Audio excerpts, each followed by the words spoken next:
Attention Talking Simpsons listeners, we have a new podcast miniseries exclusively on Patreon right now. For $5 and up subscribers at patreon.com/TalkingSimpsons, you get Talk King of the Hill Season 2, Part 1. That's right, we're returning to King of the Hill once again, putting out 11 new episodes covering the first half of the show's second season. Again, that is patreon.com/TalkingSimpsons. Be there or be not right. Cartoons from present and the past. Every week will be an animated bash. What a cartoon! What a cartoon! Maybe a short but mostly shows. We'll talk, we'll analyze, exploring as we go. What a cartoon! What a cartoon! What a cartoon! What a cartoon! Hello, everybody, and welcome to What a Cartoon, where we work 48 hours a day for der listener. I'm one of your hosts, the Statue of Liberty kisser, Bob Mackey, and this is an audio exploration of every cartoon ever who is here with me today. Hey, it's Henry Gilbert, and I also haven't been released from the Disney Vault in 60 years. And today's episode is all about the cartoon, Der Fuhrer's Face. Am I glad to be a citizen of the United States of America?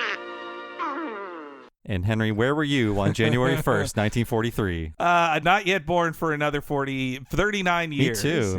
But this is a patron pick, right? Yes, this is from our premium patron Loki, who has chosen a lot of good cartoons before, and he wanted to do this as his final $50 request. And why? Loki says, I've always been fascinated with World War II and love Disney cartoons. So when I happened upon the Walt Disney Treasures DVD set all about World War II one day, I immediately bought it and watched as much as I could when I got home. I was very surprised to see the variety of shorts that Disney produced during the war, from very standard shorts, albeit with a propaganda spin to them, to ones about taxes, rationing, and war bonds, and even educational ones regarding disease and death. Looking forward to your thoughts on the most comedic one they did. Thanks for all the great content. So yes, I'll just say up front that, if you don't want to hear stuff about Nazis and Hitler and World War II and that very real history of it and all the horrors of that, this might not be the episode for you, but this cartoon is one of the most celebrated cartoons of all time by cartoon historians, and it is historically incredibly significant, as are the entire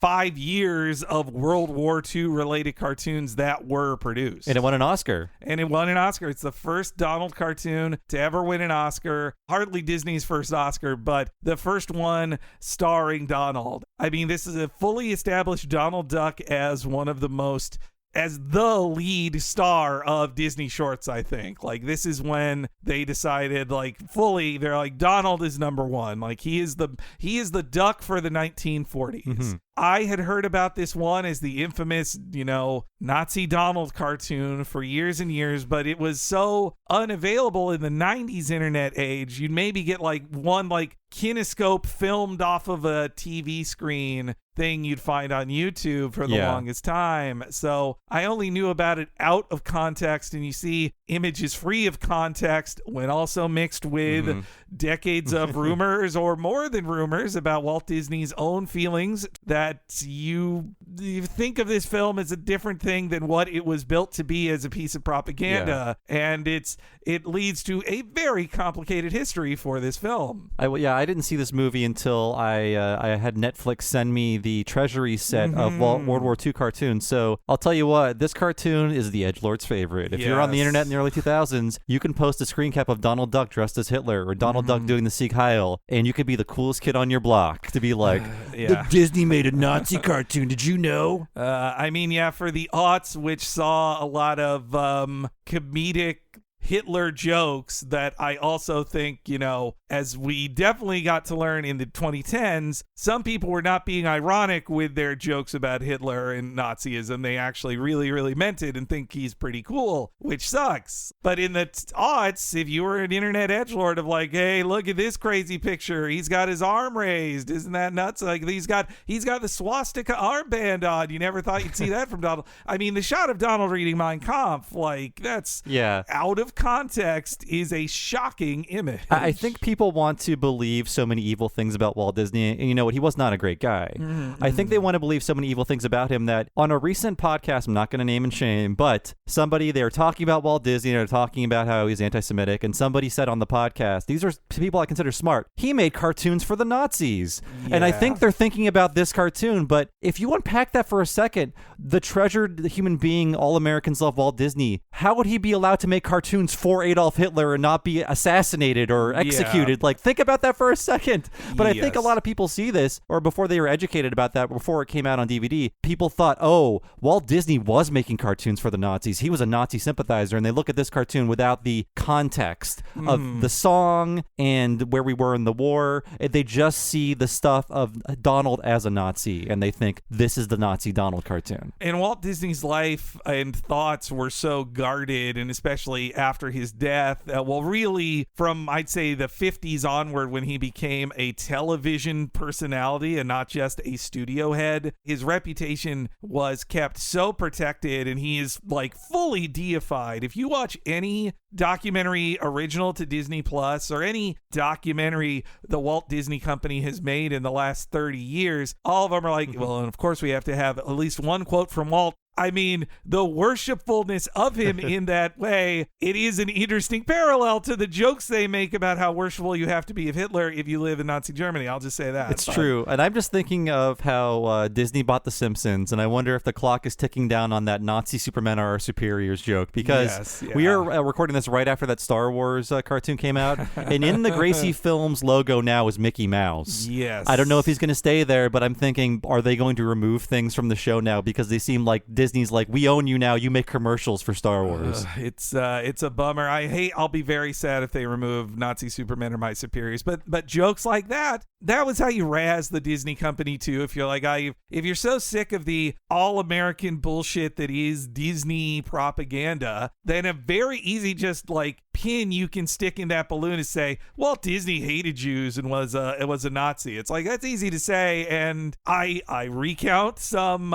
important bits of history that are like, that isn't something a person who didn't hate Jews would do. Like, but I also think, there's the case to be made that Walt Disney was no more anti-Semitic than the average man of the 1930s, meaning very anti-Semitic by today's standards, but not necessarily a Nazi. And when it was time to join the American war effort against Germany, he was all for it, at the very least, to get all those government checks to make cartoons. And he was in Hollywood, baby, and there are a lot of Jewish people even back then who were in the business, so he had to work. That doesn't mean he would be immune to anti-Semitism, but he was working with a lot of Jewish folks on a lot of things. But also I've definitely seen jokes. Even Michael Eisner joked in the Disney War book when he first got hired at Disney. At some meeting, somebody said, like, I don't know if people are going to like you here. And he's like, what? Hey, what? What? And then they're like, because you're from another company. And he's like, oh, okay. Yes. And by the way, I'm not trying to be the Walt Disney defender. I think he's a piece of shit in a lot of ways. Anti-worker. Yeah. Well, that's also another angle to the anti-Semitism things against Disney, is that many of socialist workers or organized labor folks of the 30s and 40s, like, they were Jewish socialists. So some people argue, like, did he hate him because they're socialists? Did he hate him because they're Jews? It's all kind of mixed together. Like, I don't want this to be the apology tour of like, maybe Walt wasn't that hateful. Leave the man alone. But yeah, I mean, if you think about the early internet days of seeing just these images out of context, that's one thing. To watch the cartoon itself in context, in a vacuum, if you try to think like, oh, this is 1943, this is a funny cartoon making fun of an active enemy of America, but it also, even in 1943, though the American public didn't fully know the scope of the incalculable war crimes of Nazi Germany, there were people aware of what Hitler was doing to Jews and other minorities. Their complaints about the Nazi lifestyle are very bizarre in this cartoon. Yeah, I think the way I think of it now is, And obviously we didn't live through 1943, No. but I think from the 1943 perspective, for the same reasons that you could say Walt Disney was probably as anti-Semitic as the normal man was then, if you are doing a cartoon for the average working Joe who's just a white guy and Donald is the white working class, he's the guy who works hard jobs,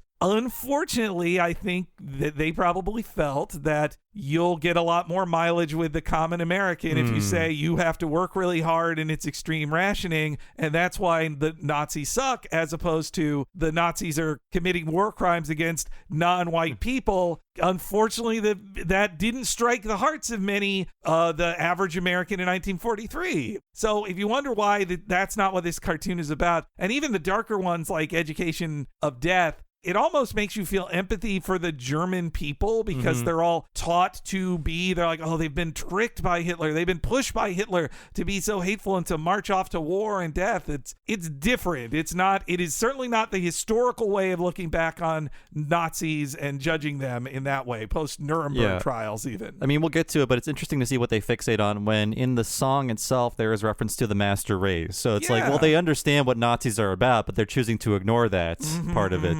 Yeah, the song mentions the Aryan, like, so you can't even tell yourself, they didn't really know. It's like everybody knew that the Kristallnacht was international news. The many Nuremberg race laws and all of that was news. The relocation of people, that was news. Like, it was news that FDR didn't let refugees in who were trying to escape the Nazis. Like, this was not information that after Hitler blew his brains out in 1945, that's when people were like, whoa, he was doing this. Like, from an American perspective, we were aware of it, but not everybody cared. And we've talked about it before, but one of the things used later by the House of Un-American Activities Committee was to attack people because they're like, you were against Hitler too early. Pretty suspicious. Yeah, what do you not like about him? But okay, so there's all the setup, some context. Now let's get into the history of this. First off, I'm going to just do a quick history on Donald Duck from his creation up to 1943, which is only 9 years.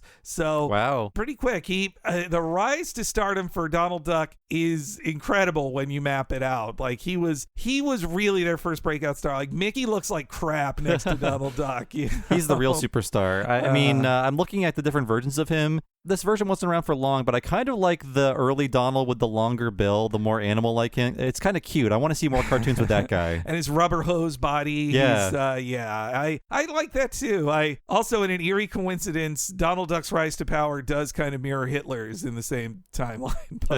But anyway, all right. So 1934, silly symphonies, big hits, Mickey Mouse, a big old star. There's an expanding collection of animal friends. Dippy Dog already exists. By 1934, Walt Disney and his shorts team are still doing what they love to do, which is adapting children's short stories that are in the public domain and making a cartoon version of them. And they really like the one called Little Red Hen, though they will call their short The Wise Little Hen. And they want to have a dumb pig named Peter Pig. Nobody remembers him. But they also think, well, what's another like selfish animal who could learn his lesson about saving corn and actually working hard? The Little Red Hen, if you don't know it, it's the one about the Little Red Hen works so hard growing a bunch of corn, and then the lazy guys are like, you're stupid. And then once it's made, they're like, hey, can I have some of your corn? And the Little Red Hen likes, fuck you. You didn't make any of it. I'm familiar with the Ant and the Grasshopper version of that story. It's similar. But definitely in the Wise Little Hen, the payoff is that the pig and this duck are staring through the window hungrily, and all they're handed is castor oil for their troubles. The hated punishment of children in 40s cartoons. And so the duck, though, is given a sailor motif, though mood-wise, he's not exactly what you know about him. He's in a sailor suit and does like the sailor dance that we all know.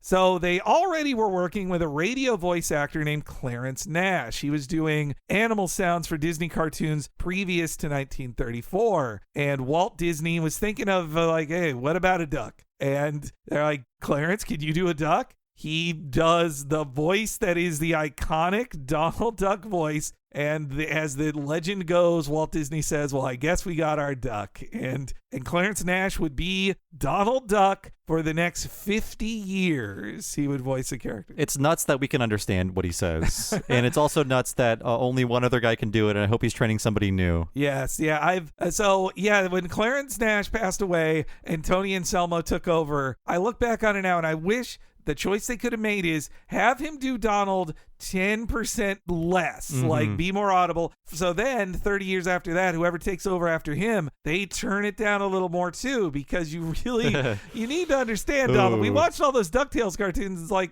you just can't be a lead. Go to Kingdom Hearts 3 and listen to Donald say, this might be a good place to find some ingredients. Oh, God. You'll hear that a billion times in this undecipherable Donald Duck voice, and it's irritating. And if you come to love Donald through reading comic books, then you can't even hear his voice anymore. That's not the voice you hear in your head when you read Donald comics. But yeah, so they invent this character, Donald Duck and Peter Pig. Peter Pig wasn't so popular, but Donald Duck, Pig. Instant hit. Animator Dick Lundy is credited for developing Donald's original appearance, which has that longer beak and rubber hose body. And Donald is an instant hit. Just months later, he will appear in the Mickey Mouse hosted black and white short Orphan's Benefit, which is just, it's one of those like variety show cartoons where it's like a character comes on stage, does a bit, and then another character goes on stage. And I believe, does Donald do Mary Had a Little Lamb or something like that? This is when Donald becomes Donald. Okay. Because, yeah, he's trying to say a poem and he has a lot of trouble and the kids are heckling him. I feel like that was the radio bit that Clarence Nash did. Yes. That whole like reciting the poem kind of thing in that voice. Yeah. So that they made that Donald's thing. And not only that, but in that one, when he gets pissed, Donald hops up and down with his arms out. Like his second cartoon, they invent the Donald freak out. Like,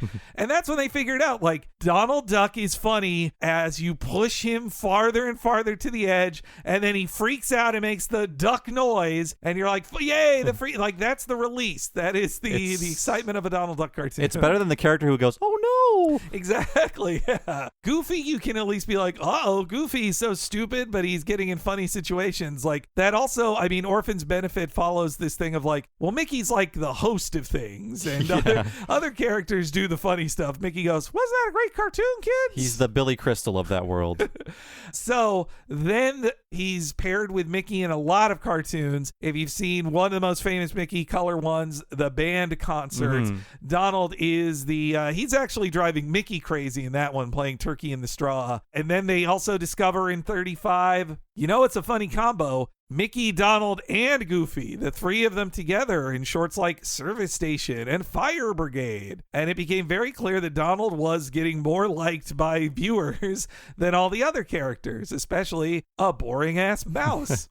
So things are moving very quickly in the evolution of Donald. He's getting bigger and bigger parts, cartoon after cartoon. 1936's Moving Day saw the debut of what is basically Donald's classic character design. They tweak it just a little bit afterwards, but if you see him in Moving Day, you're like, yeah, it's pretty much the Donald we know. And by the end of 1936, Donald appeared in what would be his first lead cartoon. It's still called Mickey Mouse Presents, or a Mickey Mouse cartoon, but it's Donald and Pluto, and it's just Donald and Pluto goofing around with like water pipes. I have no nostalgia for these cartoons because I didn't see them until I was in my 20s, but I love the giant character face that appears. Yes, yeah. It's so stylized and so of its era, but it's really in your face. I do know a few of these because we didn't always have Disney Channel, but I probably 6 months of my life we did have Disney Channel, and they would air a lot of these. Not the one we're talking about today, but like the one where Donald is constantly bedeviled by a robot who's like, "Your hat, sir," or by a robot. Yeah, a friendly robot. And we've said this before on podcasts, but yes, these cartoons were behind the Disney Channel paywall for a long time. So I grew up with Warner Brothers. I have no knowledge of these outside of renting them on DVD or watching them on Disney Plus. And I think that was a big mistake because they were very precious about the classic characters. We talked about it on things like DuckTales, where it was a battle getting Donald on the show at all. Yeah, I was more of a Looney Tunes boy myself, but I enjoyed Donald cartoons far more than any of the other ones. Like if it was even the super artistic ones, I was like, well, that's nice, but can't like a guy like smack another guy or get like beat up? Donald would get at least a little more violent than the other ones. I guess I would only see these as a kid on The Wonderful World of Disney when Michael Eisner would introduce, of course. Hello. Exactly. And they'd just be a compilation of like, here are the Christmas shorts, here are the Halloween shorts, and that's all I would see of these in my childhood. Or if you'd watch like the DTV music videos, Yeah. you'd see snippets of these cartoons played over like the greatest hits of the 1980s. So 1937, Donald Duck gets his first actual starring role in a Donald Duck cartoon with his big face on it. It is called Don Donald, where he's trying to woo a Mexican duck who is known as Donna,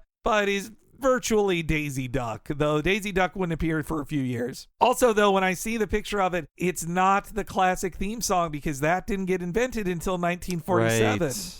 Written by the same guy who wrote Der Fuhrer's Face. I forgot that Donald has a theme song. That's right. That's who do. Who never ever started an argument. I love that song. But he was appearing in more and more shorts all through 1937. All this happening as Mickey is becoming more of his transition to like this elder statesman, or his cartoons are like, I had a nice dinner date with my gal, like that. And polls are starting to show that this is maybe old wives' tale, but it is like polls were showing that Donald was becoming the most popular Disney character. And I think really it was, his relatable anger, that distinct voice, and also, he's a hard luck working man. Like that's the character. Many of the best ones are like Donald has a shitty time at a job. Donald gets a new job, or he's trying to bake a cake, or he wants to go to sleep, and nothing lets him.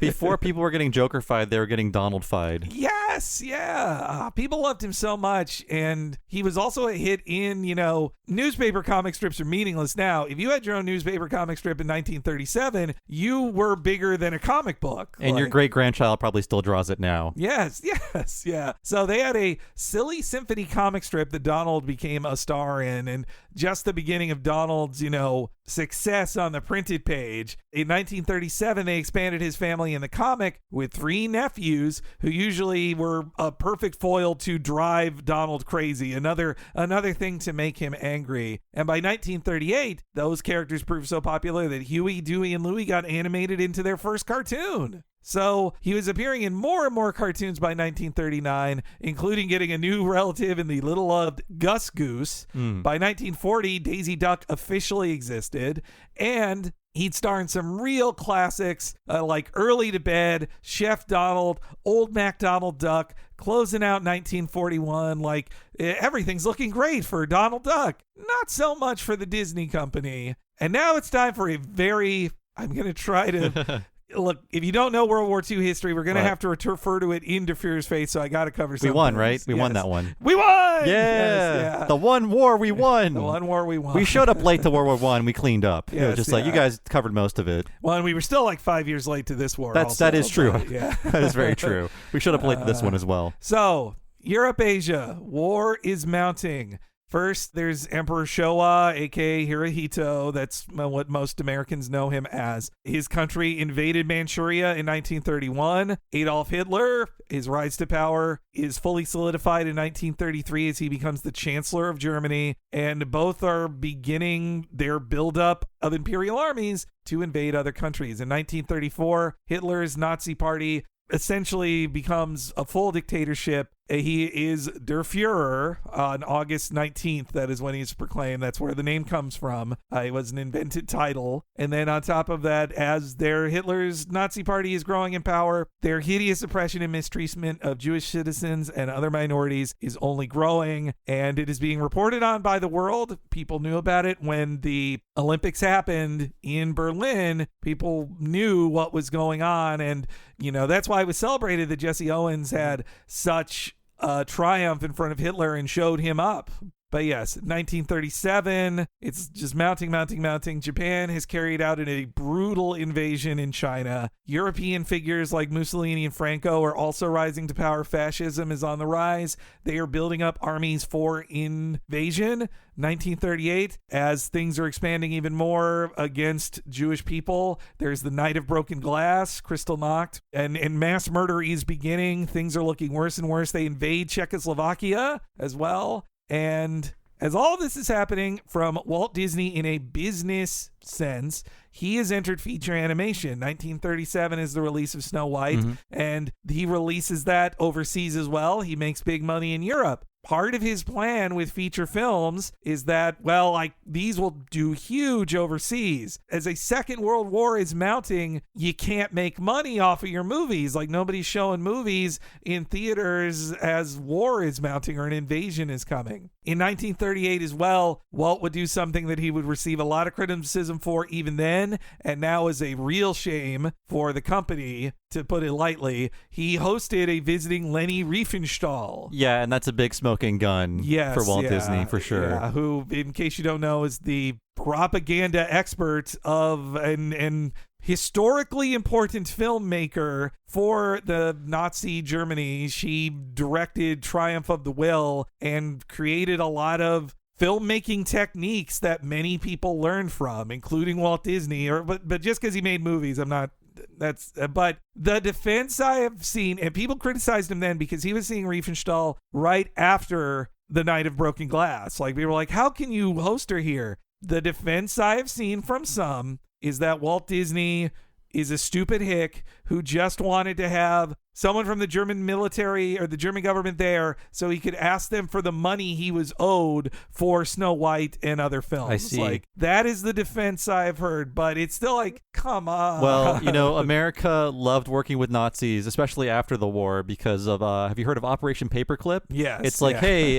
do you know a lot about rockets? Let's forget about what you did with the rockets earlier. Come on over, help us get to the moon. It'll be fun. Tomorrowland was literally built by one of those paperclip Nazi scientists. But, well, that is something to say, like, Walt did these things, but so did most American companies. A lot of them worked with Nazis. It took a while. Like, if you've heard the story of why Fanta exists, it's because Coca-Cola didn't want to sell in Nazi Germany, but they did want to sell soda, so they made a Fanta. Like, there's a lot of stories like that one, but this is not what this is about. So there were general rumors about Walt being unwelcoming to Jewish people in his offices, and we've read a couple biographies where he said, yeah, I guess there weren't many Jews working at Disney when I worked there. Stories like that. Rumors also persisted that part of his competition was with the Fleischers brothers in New York was somewhat built on his dislike for them, for their cultural background, not to mention in one of the most famous Disney cartoons ever, Three Little Pigs, there is a censored brush salesman character that you're like, yeah, that's pretty bad. That's pretty bad. So Walt Disney will never know. He's been dead for 60 years now. So you'll never really know what was truly in his heart about that. But I'm sure he didn't love Jews. That's for sure. So, okay. September 39, they invade Poland. Soviets make a non-aggression pact with the Nazis. Britain, France, New Zealand, Australia declare war against Hitler. American leadership claims neutrality against the Nazis, but they are quietly assisting the British forces. 1940, the Nazis invade France, Belgium, Luxembourg, the Netherlands. The Battle of Britain begins. Italy, Germany, Japan form what we know as the Axis powers. It's getting bad out there. While America, some people want to join in the fight on Britain's side. Others, scarred by World War I, feel like, no, we're anti-interventionism. We're not going overseas. So 1940 is also when Pinocchio comes out.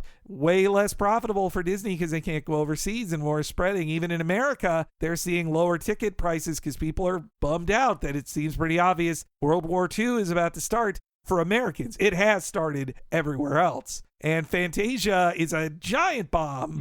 What a weird way to say that. It doesn't do very well. And as things are going bad for Disney, some people argue that Disney's company was in danger of closing after a 1940 like that. And if they hadn't got a cash infusion at the end of 1941 from propaganda cartoons, there wouldn't be a Walt Disney Company. That saved so many filmmakers making propaganda. It's true. It's also, it's like the government can like spend money and help things. It's weird. They can just invent money and give it to you. It rules. But 1941, London is being bombed. The oppression and atrocities Nazis are committing in their territories worsen. Mass murders become frequent. Japan's expansion over the Asian continent is getting very Tense indeed. Disney's company is shrinking more and more. Then, December 7, 1941, a day that will live in infamy, Pearl Harbor is attacked on the orders of Japan's General Tojo. The next day, the U.S. will officially declare war against Japan.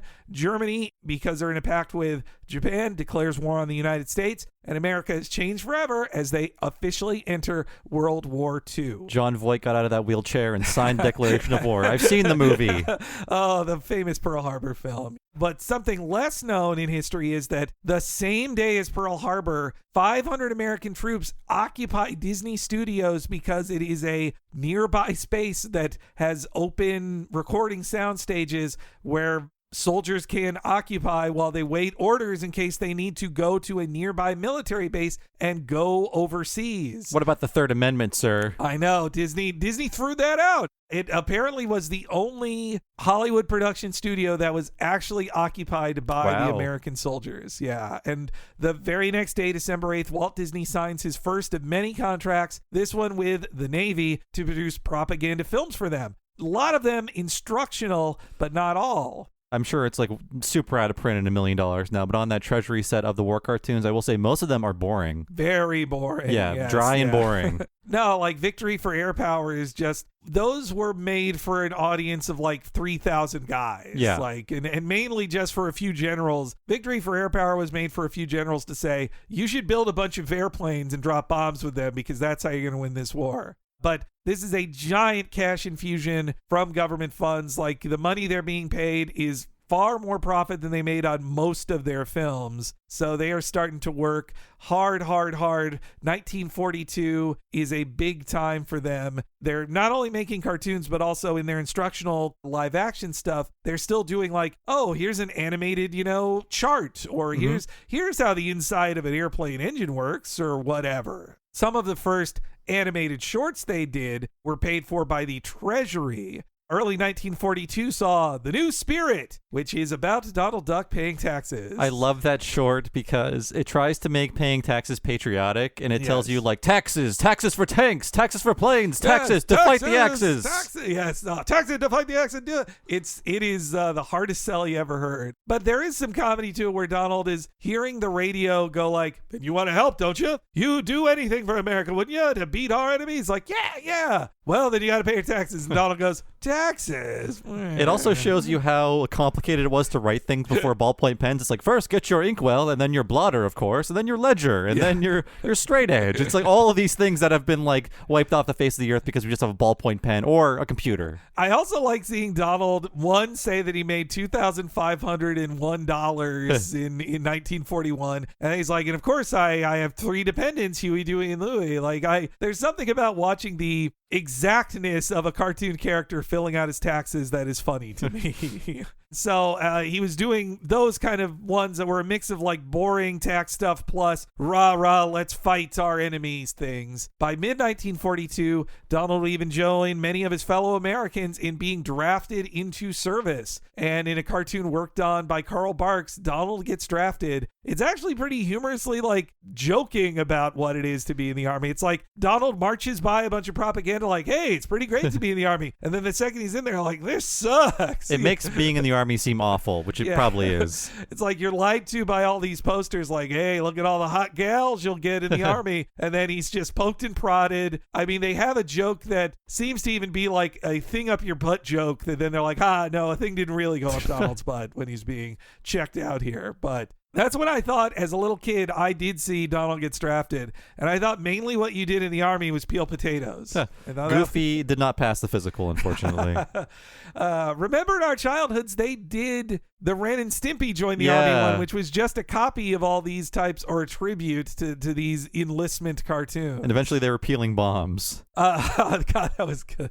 Though the Donald cartoons, like, they weren't as rough and intense as some of the Looney Tunes ones would be. Not to mention Private Snafu, which was made directly for the Army. Rewatching those, I'm like, well, these can be a lot gruffer because they're just imagining like it's only enlisted men watching this. They're a lot funnier, but I mean, they'd have not aged particularly well. No, I will say too, not to say that the Disney ones don't have very hurtful portrayals of Japanese people, they did it less than the Looney Tunes ones did. Those were a lot harsher to the Japanese, I would say, in my experience of rewatching them.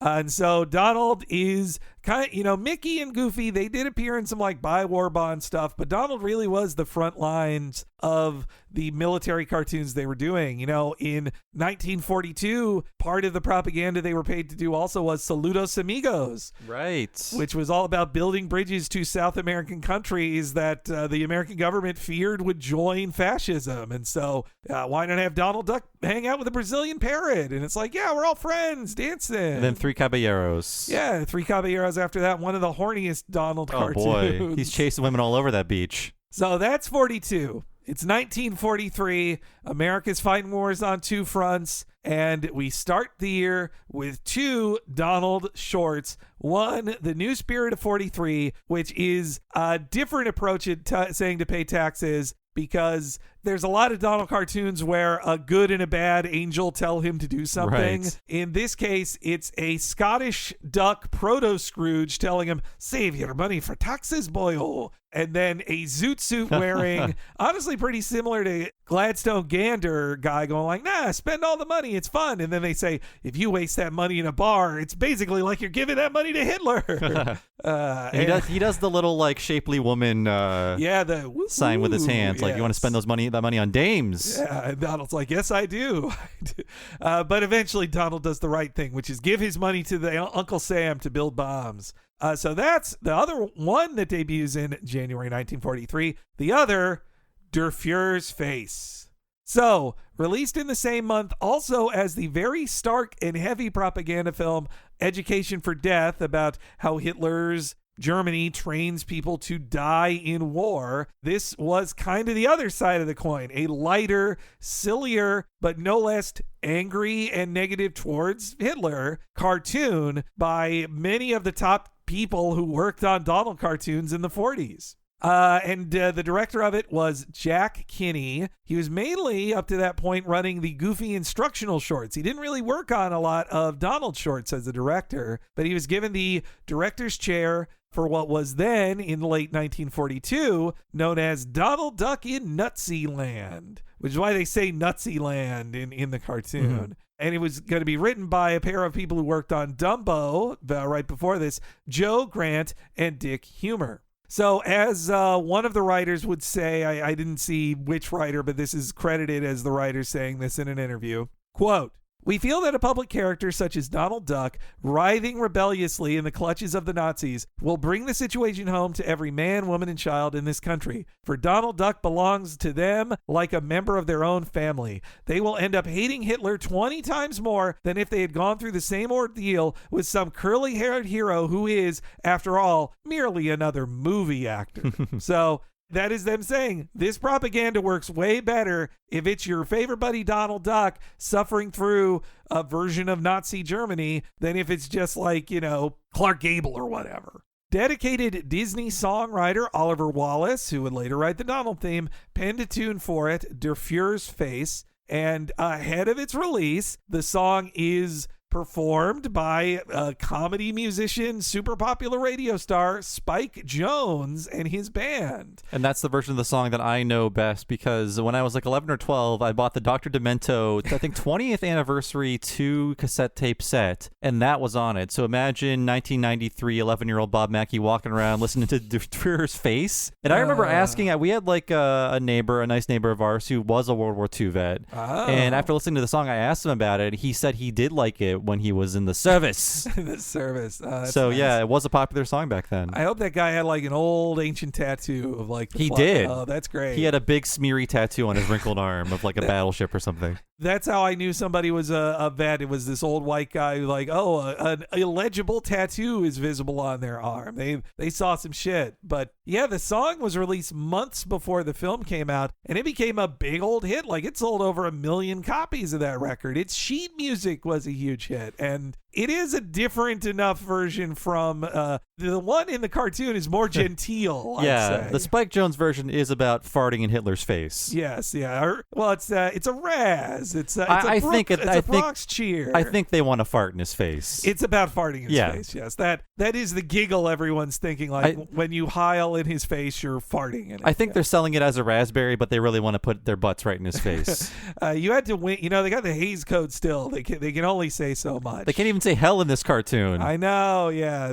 But they can still have both cartoon and the Jones version have an effeminate Nazi joke. They do, which like. We had a war to win. They're like, yeah, what do you hate about people? They could also be gay. So like, don't you hate Nazis even more now? But I can also see that the cartoon and the song, part of the mockery is that, you know, Hitler builds up the Nazi Superman and his army to be this, you know, and you should be right to be fucking scared to have to fight in a war against the Nazi army. It seems pretty goddamn scary. They took over Paris. They did all this shit. And so I can see the usefulness of propaganda that says, actually, they're a bunch of like wusses and screw them. We hope we think they all suck. Like that, I think, is the purpose of it ultimately. So there's an unforgettable poster of just Donald throwing a tomato right in Hitler's face. I love the look on Donald's face of like, yeah, like, so when there's a joke at the end of the movie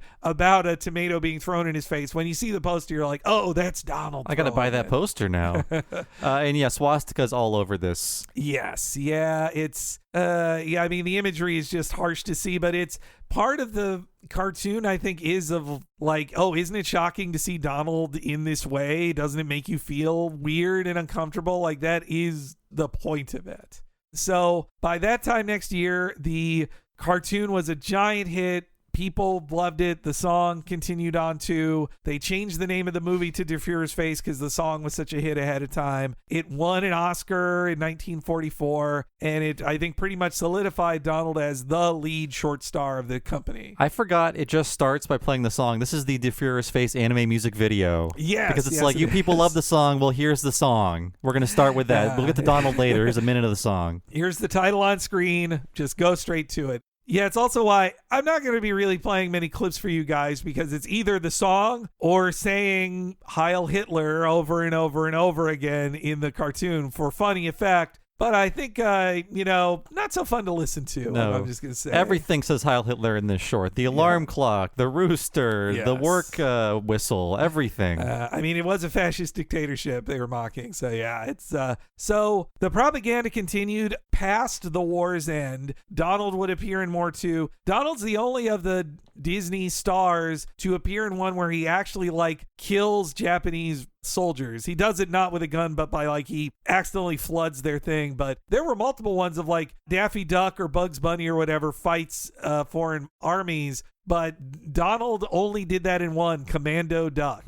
But yeah, the propaganda would continue after the war was over. They still worked a lot with the American government, including on the ones to be like, hey, capitalism's actually good, guys. That's and I will say, I can't believe I never thought of this before, but I found one historian who theorizes something very convincing to me, which is the Disney company, before they became a propaganda machine, was good at making cartoons, but wasn't really great at advertising themselves. After a decade of making a propaganda, that's when you look at how Walt Disney's Wonderful World of Disney propagandizes Disneyism. Okay. All the skills and tools they learned making propaganda are implemented in everything they did afterwards. If you see all the ads for Disneyland that aired on ABC in 1955, you can see the A to B line is right there from all the propaganda tools they learned in the 40s. One of the DVD sets from that era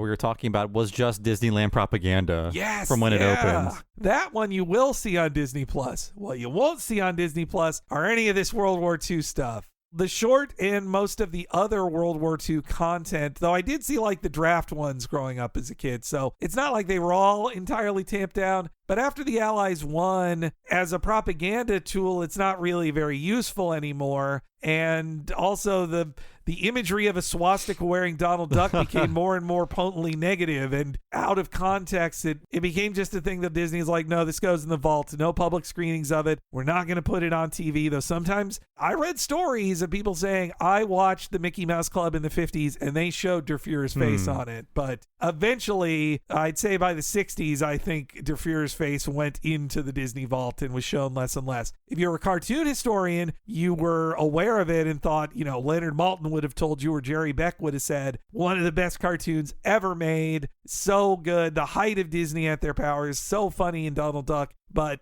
for many, many years, it was either not shown anywhere, or it was shown if you knew an animation historian who's like, I have a reel of it. I'm going to set it up and we're going to play it. Like, by the 1980s, when Disney got their own channel and a VHS division to distribute these films, most of the war shorts were further mothballed. Der Fuhrer's Face never got a physical release for years and years and years, and Disney seemed like it would be even less likely that they would ever do it. For example, as our friend Thad Komorowski alerted me to, in 1994, Jerry Beck, animation historian, did a book of the 50 greatest cartoons of all time, ranking all of them with a ton of notes in history. At number 22 is Der Fuhrer's Face, but Disney forbid them from using any images from it. And he could use public domain cover art for the music notes, but he had to crop out Donald Duck from it because it was just going to be a big legal headache if they did it. So that's how much in the 90s Disney was like, this cartoon does not exist. We do not talk about it. And then in quite a coup for animation historians, in 2004, Disney did the unthinkable with their very limited, really for just collectors and pricey, treasure collections, which they had done the chronological Donald. And I feel like I remember seeing on the internet people saying, if they're going to really do this chronologically, they're going to reach Der Fuhrer's Face. And do they not include it? Is this actually a completionist set? And they did it in the 2004 release. It's on there, as are other cartoons that had not been seen ever on official physical media. I was so excited to watch that war cartoon set because it was the forbidden fruit. And you know what? At the end of the day, they're all right. Yeah. Like, I think Der Fuhrer's Face has amazing animation as a cartoon. I don't think it's, like, amazing. I think it's a good cartoon, but not one of the best cartoons of all time. No. I wouldn't call... I can think of 5 Donalds I like more than this one, but it is incredibly, like, historically important, and there are lengthy Leonard Maltin introductions explaining, like, guys, like, basically the version of what I've just done for the last 50 minutes here. You're bad and you should feel bad. Yeah. Please don't watch this. But I definitely think Leonard Maltin's job there, too, is to say what he needs to say, which is, this is not for kids. Kids shouldn't see this. You need the proper context. This is not... And I would still say that to this day. Like, no kid should watch Der Fuhrer's Face. Like, someone under, like, even 14, I don't think has the right knowledge of history to really understand it. But at the same time, when I was a kid and when we were kids, Henry, they would always show the war cartoons, Looney Tunes. Some of them. Like, I didn't know if the little man from the draft board was going to show up to my house and draft our family. That's a good, yes. Yeah. No, I saw the one of Daffy fighting a Nazi eagle guy. And they showed that one a lot. Yeah, I saw that one so much. Or like it really confused me when Superbugs ends with him going like, I'm gonna be a real hero, and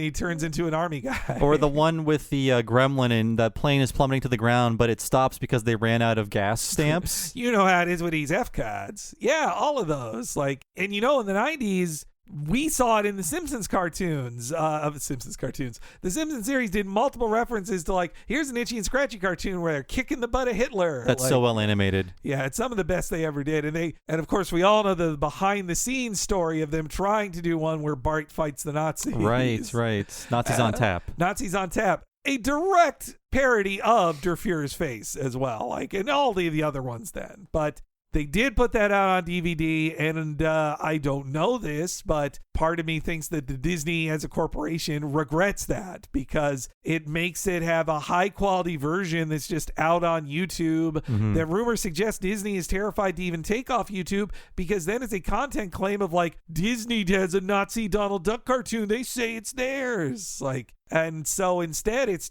right there on YouTube. But it's definitely not on Disney Plus. If you dig through the shorts that are on there are a lot of shorts on there, but I don't think any of the World War II related ones are in there. They did make other shorts in the 40s in wartime that were not about the war and were not propaganda, but the ones that were aren't on there. You can see like Saludos Amigos that's on there because while propaganda, it doesn't show Nazis and it's not directly about that. It's one of the official feature films. Yes, it's right in the count, yeah. So sadly, the film mainly exists now out of context. We talked about it before, but it's just internet edgelord content now, including like the images were used some by people who ironically were like, isn't this a crazy shock image to see? But it's also used by some of the most hateful people on the internet to further a hatred that the filmmakers attacked from the very first frame of animation. But that's what happens when context is gone in the world of memes. Like if it's just a picture of Donald Duck reading Mein Kampf, the moment of the cartoon is meaningless in how it's used in some hate speech websites. I think everyone who was a young adult or maybe a teen in the early 2000s, we all hopefully outgrew ironic shock humor. Yeah. I'm sure like I would have found Donald as Hitler very funny at like age 20. Like, oh my God, can you believe it? But now it's just like, ooh, this has different weight now that I know a lot more about the world. I mean, at that very same time the DVD came out of the Treasury collection, that's also when like Family Guy couldn't go one episode without a Hitler joke, like predominantly written by Jewish writers. But that just shows you the kind of different time. Also, in the early aughts, Nazism seemed like a settled matter. So it was kind of like, we're laughing about a thing that doesn't exist anymore.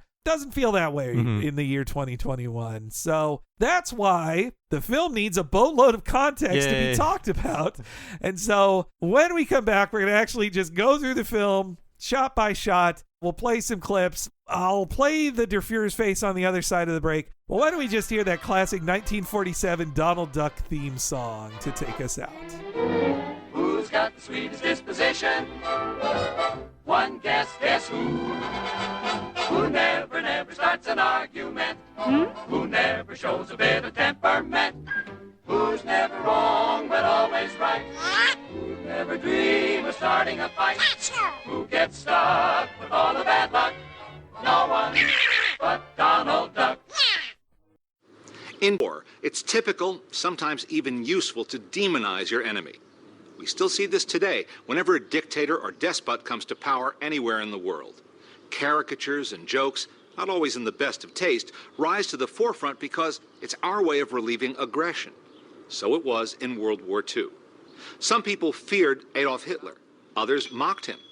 The Disney staff came up with the idea for a cartoon to be titled Donald Duck in Nazi Land, giving the all-American duck a nightmare that he was living in a country run by Nazis. The title changed when a song written for the cartoon by Oliver Wallace became a runaway hit and a now classic recording by Spike Jones. It then became essential to change the name of the cartoon to Der Fuhrer's Face. It's easy to see why the film was so popular. It's very, very funny, reducing the serious tenets of Hitler's Nazism to slapstick absurdities. And it gave audiences a chance to think, as Donald does, about the freedoms they might have taken for granted. Am I glad to be a citizen of the United States of America? Der Fuhrer's Face, directed by Jack Kinney, won the Academy Award as Best Animated Short Subject of 1943.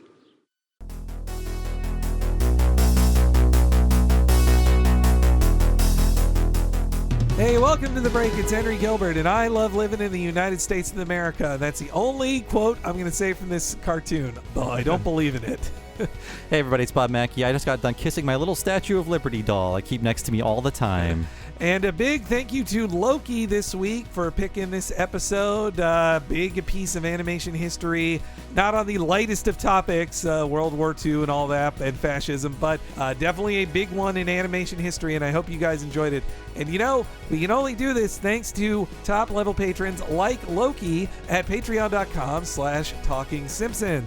That's right. If you go to patreon.com/TalkingSimpsons, sign up at the $5 level, you get all these episodes 1 week ahead of time and ad-free, and also access to everything behind the $5 paywall we've been doing for nearly 4 entire years of the Patreon. That includes all of our limited miniseries, over 100 bonus episodes. The most recent one is Talking of the Hill, Season 2, Part 1. That is 11 new episodes of our Talking of the Hill retrospective series on King of the Hill, and that is alongside other things we've done in the past, like Talking Critic, Talking Mission Hill, and Talking Futurama. And we also have a $10 level. When you sign up for that, you get all the $5 stuff, of course, but also access to one mega-long podcast once a month, only for patrons of that level or higher. And what is that, Henry? Bob is talking about the What a Cartoon Movie podcast. Now, each month you get to hear the free preview of it, but if you want to hear the entire thing, you need to sign up at the $10 level to get all that, plus the $5 things Bob was just talking about. Each month we cover an animated feature film as in-depth as we go into these cartoons here, which often means we go for over 4 hours about films like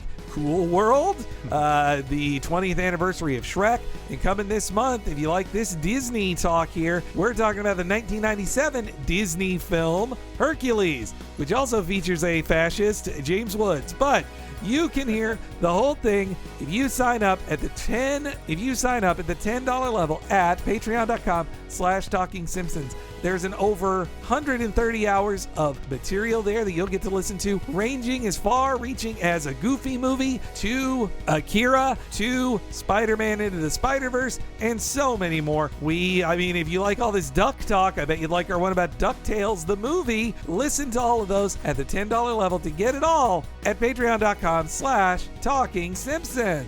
And if you never signed up for Patreon before, it is so easy to do. And once you sign up, you're given access to a code. You just drop that into whatever you use to listen to podcasts, and you can download all of our bonus podcasts alongside your free podcast as part of your podcasting lifestyle. And there is also an app Patreon has for any smart device. You can download that and also get our bonus episodes that way. But either way you do it, it is so easy to access everything waiting for you behind the paywall at patreon.com/TalkingSimpsons. Okay, so now let's head back to the front lines with a classic Donald Duck cartoon.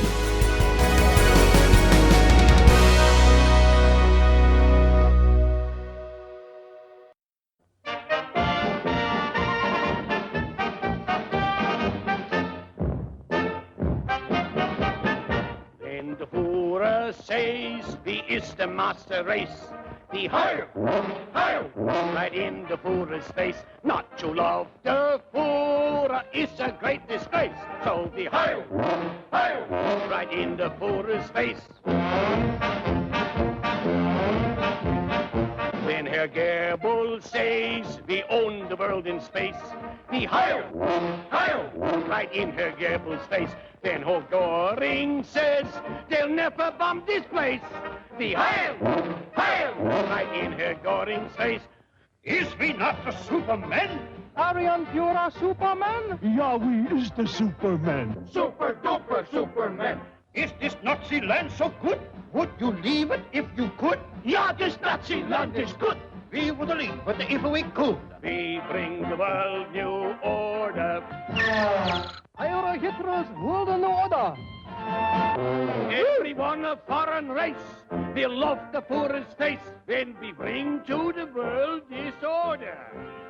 Then the Führer says, "We never will be slaves." The Heil, Heil, but still we work like slaves, while the Führer brags and lies and rants and raves.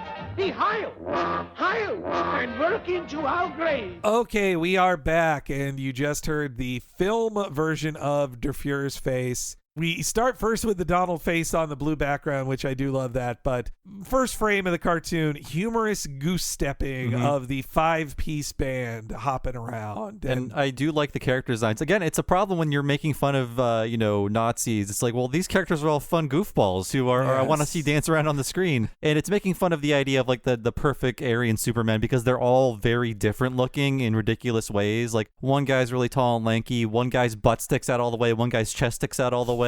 I say good on them for finding like 5 very different character designs for all these characters. No, it's some classic Disney silly character designs, and I mean, and also the humorous goose stepping is meant to disarm the very imposing look of the actual Nazi army marching. It's like no, it's silly. Look at their little like kicks. Like I mean, there's also definitely an effeminacy they are mocking there too. Yeah, everything is very silly, and there are swastikas everywhere. Although the swastikas, I thought they had to be rotated like 45 degrees. They're like 90-degree square swastikas. Yeah, they're more of a boxy swastika. Yeah. But hey, I mean, I don't want to know how to correctly display Trademark one. dispute. They didn't want to get sued by the swastika people. Yeah, and also another thing they make it more genteel is, yes, it is a tuba that goes on the Heil, which is, doesn't not sound like a fart, but it's not just a total sound. And yes, the band is composed by Axis Power leaders. We got Joseph Goebbels on trombone, Heinrich Himmler on the snare drum, Hideki Tojo on the sousaphone, Hermann Goering on the piccolo, and Benito Mussolini on the bass drum. That's who each of them are, and their jokes, I mean, I did chuckle a little hearing. Seeing Mussolini go, "We wouldn't leave him if we could." Hey, you know what? I've seen the meme with Prince. It's okay to make fun of Italians. It's not racist.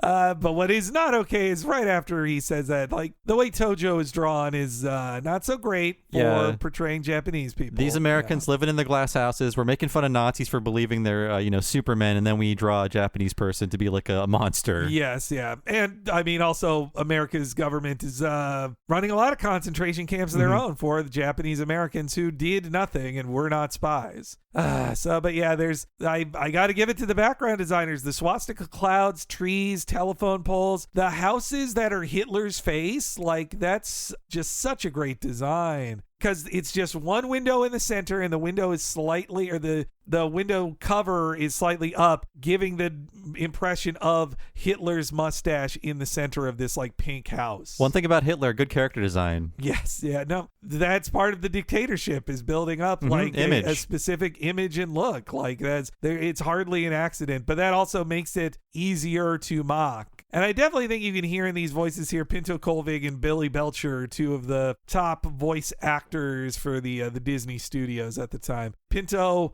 most known as Goofy, and Belcher, he was the original Pete. Like, his like angry guy voice, like, "What's that?" Like, in Donald Gets Drafted, just him yelling at Donald is just so funny. Now, I will say, we'll talk about what this short is about, but the problems they have with Nazi Germany, I feel these are the problems with America after the war, where it's like, you better salute the fucking flag. You better say the Pledge of Allegiance. And also, as soon as the war is over, we begin the dismantling of unions, very shortly after this, where, I mean, socialism was on the rise before the war. Then that was all dropped to go fight in war. When we came back, it's like, well, fuck socialism. We're going to clean up with capitalism. The number one superpower of the universe. The argument that you have to wake up early and work really hard and have to salute the flag all the time, like that, how different is that from 50s America? Yeah. Just that, you're so right, man. I mean, even, well, like, when Donald wakes up in reality at the end, not to get ahead of it, but like that also is a very silly, like, oh, every part of your room is the red, white, and blue. Like, just as the opposite version of having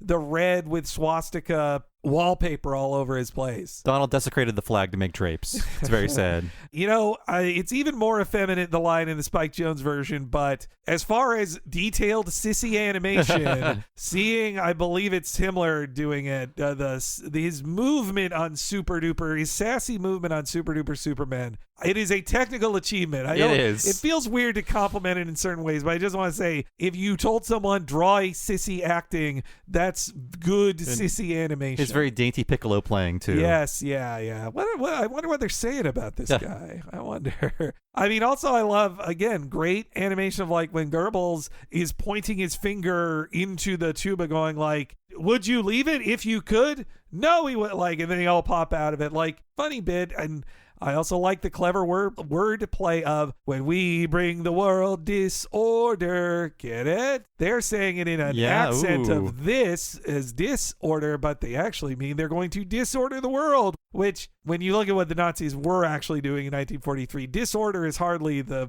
worst thing you'd say what they did, but they're just so disorganized. I know, it's but that's just them trying to be, sadly, they were incredibly organized with what they did. Mm-hmm. That was the problem. Yeah, but anyway, so the animators were tasked with putting the Nazi salute in as many comical places as possible, and goddamn, they pulled it off. they're like, well, it's an alarm clock. No, the alarm clock does the salute. The cuckoo bird coming out of the clock does the salute, and it's Hitler's face. Like, it's so many. It's overwhelming, the amount of it, which is the point. But Jesus, I think like they realize some things are going to be too shocking for the audience. It feels like. So when Donald gets out of bed, he hails Hitler, Hirohito, and Mussolini, but we only see the shadow of him. I think like actually seeing Donald do that to the three Axis powers would be just too like frightening and alienating. I wonder too if they were thinking, if this is satire, maybe they were even thinking about what it looks like out of context. Were they telling themselves, like, if we actually show on screen Donald, not in silhouette, but on screen, saluting the three leaders of the Axis powers, I mean, is that just going to be shown in, the bases in Germany, Italy, and Japan of like, see, Donald actually worships us? Like, maybe they were thinking of that with that. I don't know. It also, like, just seeing it in silhouette makes it even more affecting. You are like, you just feel everything's wrong. Like, and that is, I think, the desired effect. You're like, everything's wrong here. This is horrid to see Donald doing this. But also I like that Donald is like, yeah, I did it, back to bed. And they're like, no, splash him in the face. I don't like to see Donald like jauntily walking to eat breakfast in his Nazi uniform going, oh boy. Yeah, they at least when he puts on his uniform, it's more subtle, but they're like, this is cheap fabric. It itches to wear. Like, you see the way he pops it on, and also like the way they just stab him in the butt and make him do it, and he's already like grumpily mumbling. Like, though this is pretty much the pattern of other Donald cartoons that preceded it, of like the Donald is having a nice time sleeping and some jerk makes him do something like a bee or a chipmunk, and he's like, right afraid, I gotta wake up. But this time it is the bayonet of a Nazi. And yeah, he salutes them. He then gets to his breakfast, which you already see that Donald is a sneaky guy. He has his secret safe full of coffee. Covetously grabbing the coffee container, and there's one single bean in there. They just dips right into it. And then when I see atomizers, those old kind of perfume things, I only think of old cartoons because that's the only place I ever saw them. My mommy had different perfume things then, but I just think of like jokes of cartoon character goes to the counter and gets the thing sprayed in their face. But here it's the flavor of the taste of bacon and eggs, which, when I'm on a diet, I think of eating that too. I'm just like, can I just have the taste? Just give me the taste of it. But the point is, it sucks to be in Nazi Germany. You're going to have to ration everything, and you got to eat literal wood bread, and it tastes awful. And you got to read Mein Kampf. Forced to at gunpoint. But when you see it just is one single frame, shocking. Like, that's now I love the sawing of the bread animation is such good stuff. He's got his like foot up on it. Oh god, yeah, he has to stable it, and then the way he like rips, like you can see just how tough it is, and it's just a chunk in his throat. And even though he's clearly hungry, the second he takes one bite, he's like, I'm not hungry anymore. God, it's so, every bit of Donald's face is just amazing. Like, they've already perfected the wild take of Donald Duck by 1943. And also just his pissed off sounds that Nash is doing as he's just so angry, everything. And then when he gets caught mentioning, he's like, no, Heil Hitler, Heil Hitler. And then also the next time you see him goose stepping, I think it's important that they show that he is being like, has a gun pointed at his back. Yeah, and he's also being like kicked in the ass. Yes, yeah. I also really like the visual of the opening army marches into his home, and then he's forced to carry the drum now as all the other leaders are still marching with him, and he's just like mumbling to himself then too. And then you know what else Nazi Germany does? They pollute. Unlike America. Yes. For some reason, the factories don't produce smoke in America. In Nazi Germany, definitely do. I don't think there'd be an EPA for like 30 years in America. No, I think you're right. But when they introduce you to Naziland, the original title of it, and the red into the black coloring, that is seen across most of Disney's propaganda cartoons. Like when they were going to draw scary Germany, that's the background painting style they would use. So even in this comedic one, it is just red and black, just death staring you in the face. Though this also follows the pattern of so many Donald cartoons before it. An unseen voice is torturing him and making him do stuff and driving him crazy. It's very Kafkaesque. It is. Oh, man, that's so Kafkaesque, Bob. That's and yeah, the color palette is just so simple that I think it really works for Donald. You're put in a real mood watching Donald get tortured here, and we hear in the song like, but still we work like slaves. Like the work never ends in Nutsy Land. And then the rest of the cartoon is this shell assembling gags, which I wish there were more gags in this cartoon, but it's some of the most well animated short material I've ever seen in my life, and I recommend it's on YouTube. Watch it because we can't do it justice. Just the sheer amount of gags they get out of him assembling different sizes of shells, how they hit him, how they like move through his uniform. It's very well done.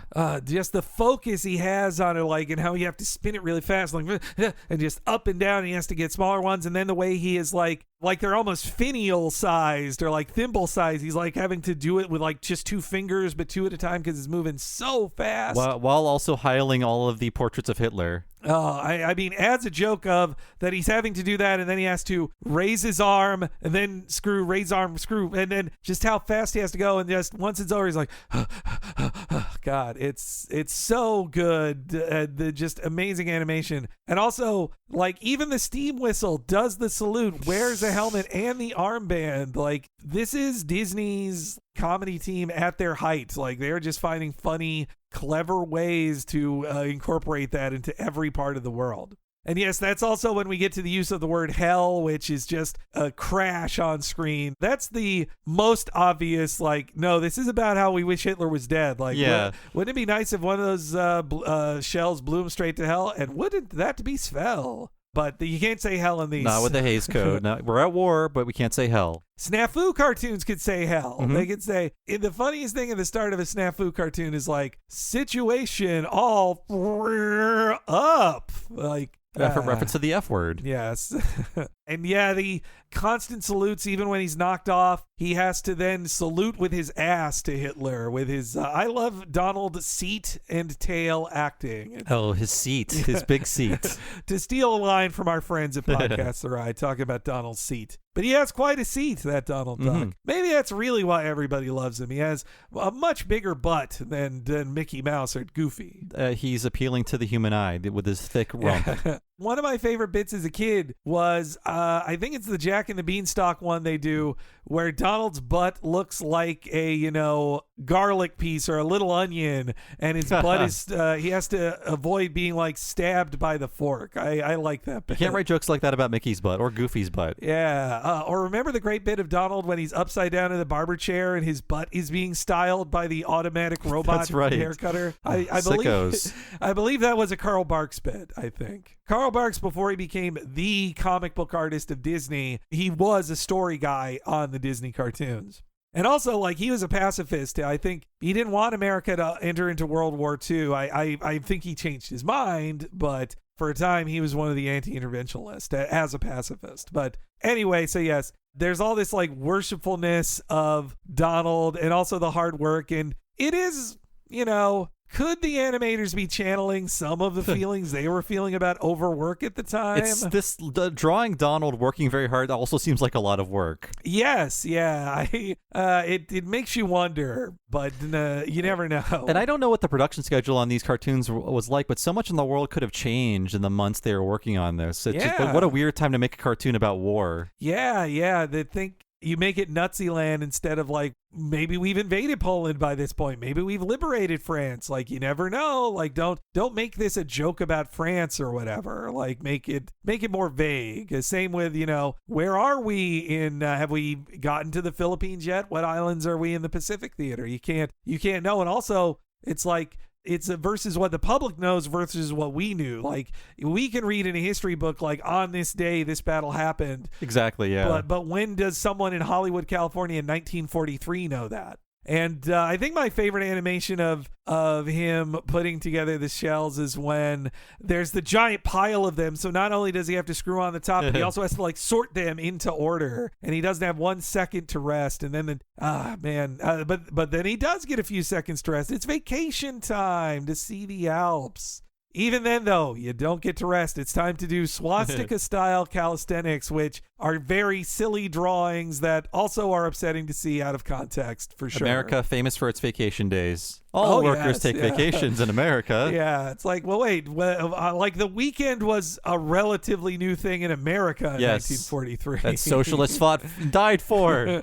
And Walt Disney complained about every second, like, yeah, these guys are going to want the weekend now all of a sudden. But yes, after he does all his calisthenics to stay healthy for the Fuhrer, that is when he learns, by special decree of the Fuhrer, you have been chosen to work overtime. And this is the animators working overtime, especially when Donald splits into two Donalds to work on all the bombs. Like, I read that as his soul left his body. Yeah. And then he's like, oh, and it's the shock. He's like, oh my God, my soul's out of my body. Get back in, get back in. And as all Donald cartoons must, the release comes at the end where Donald simply cannot take it anymore. He stands no more. He's cracking up. I would say, yeah.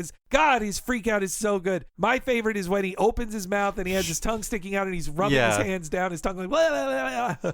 They knew how to perfectly do Donald. Forget it. If you can see an extra line around the iris of Donald, that's how you know he's gone crazy. It's not even like angry Donald. It's just like a complete freak out. And then his hallucination is amazing. It's real like, I mean, Disney did these like hallucinatory sequences a lot in this time period. Dumbo and Dumbo. Well, there's a couple images from this that they just fully adapted from the Pink Elephants section in Dumbo, but other things are original. Like, these were the moments where their animators really got to like get out there with designs, and here it's just shells everywhere. The bird cage atop the shell is such a great like image. The nesting dolls of shells jumping inside each other's mouths, another like clever shot. And then comes probably the image that Disney I think regrets the most, I would bet, which is, for how much I saw it on the internet, you wouldn't think that it's like 10 frames like it is in the show, the movie. But I assume meant to be genuinely shocking to the audience. Like, yes, Donald Duck is Hitler. That's what he's fearing the most. Instead of it being the human Hitler that's drawn this entire time, it is a Donald Duck as Hitler in the pose. It is terrifying to see. And then the photograph of it is then saluting a bomb that also looks like Hitler and has the arm up.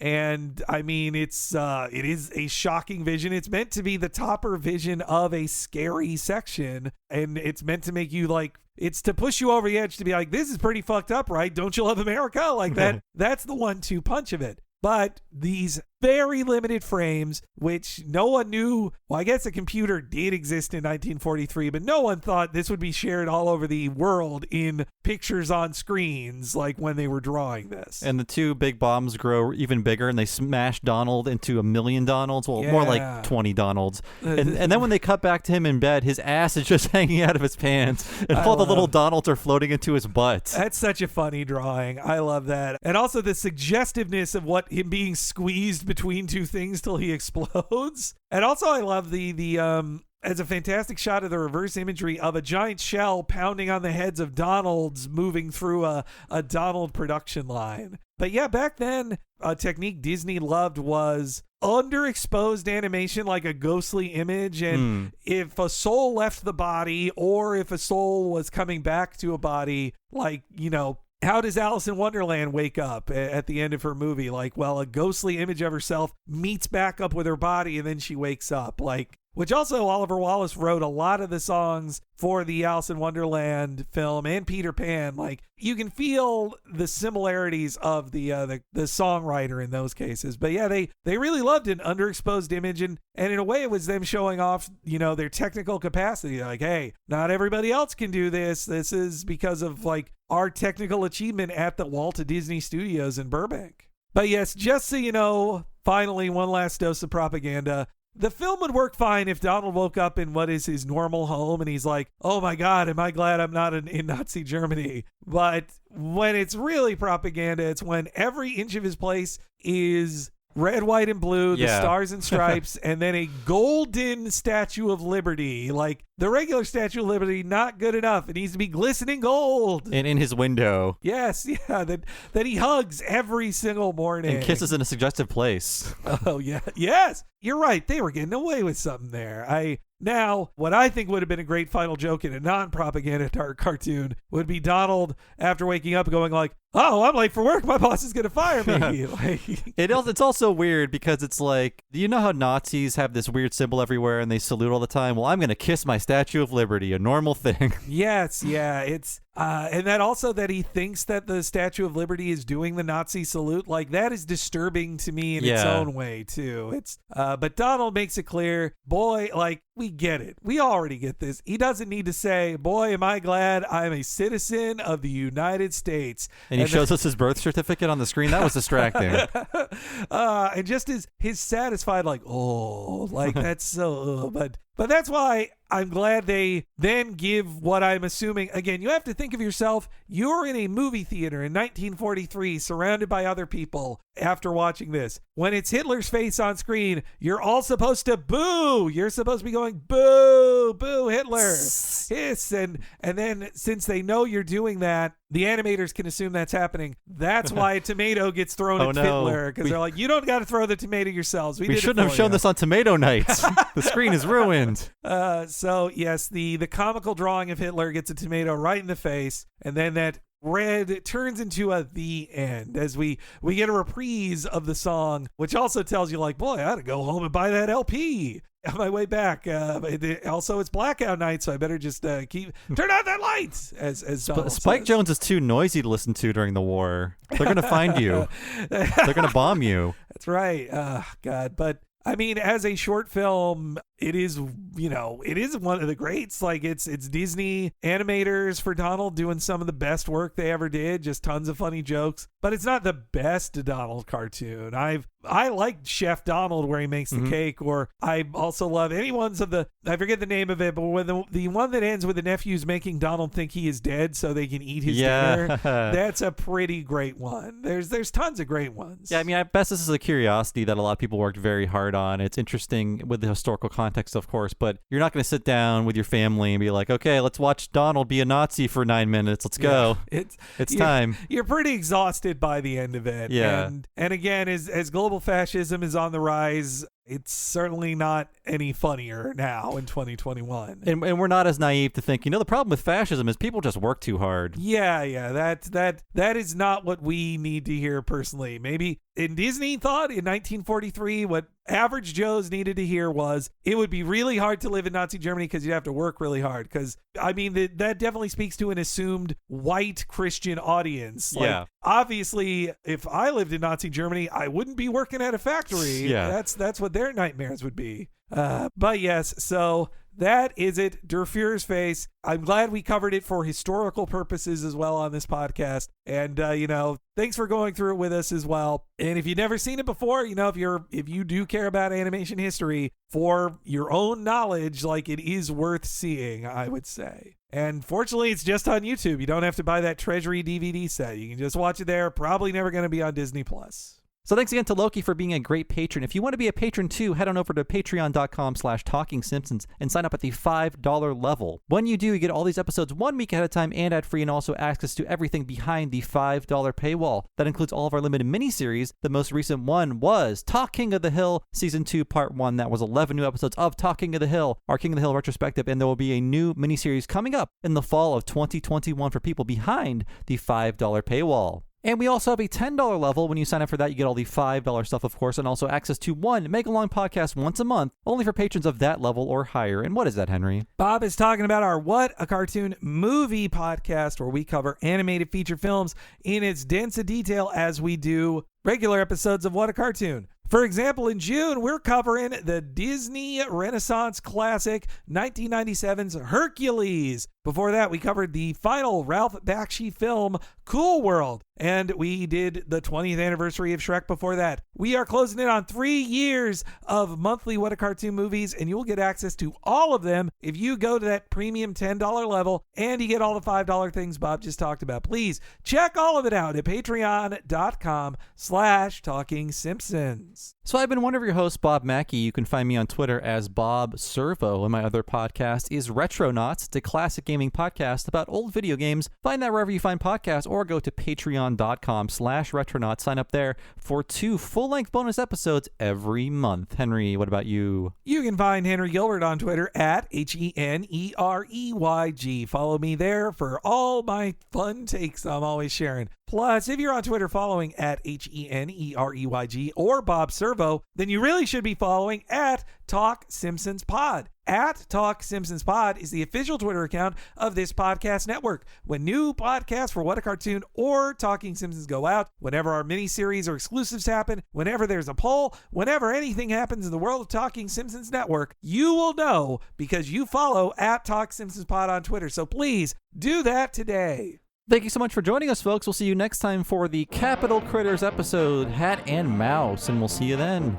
When the Buddha yells, I gotta have more shells! The Heil, for him we make more shells. If one little shell should blow him right through. He'd Heil, and wouldn't that be swell? When the Führer says, "Wie ist the master race?" The Heil, right in the Führer's face. Not to love the Führer is a great disgrace. So the Heil, right in the Führer's face. So the Heil,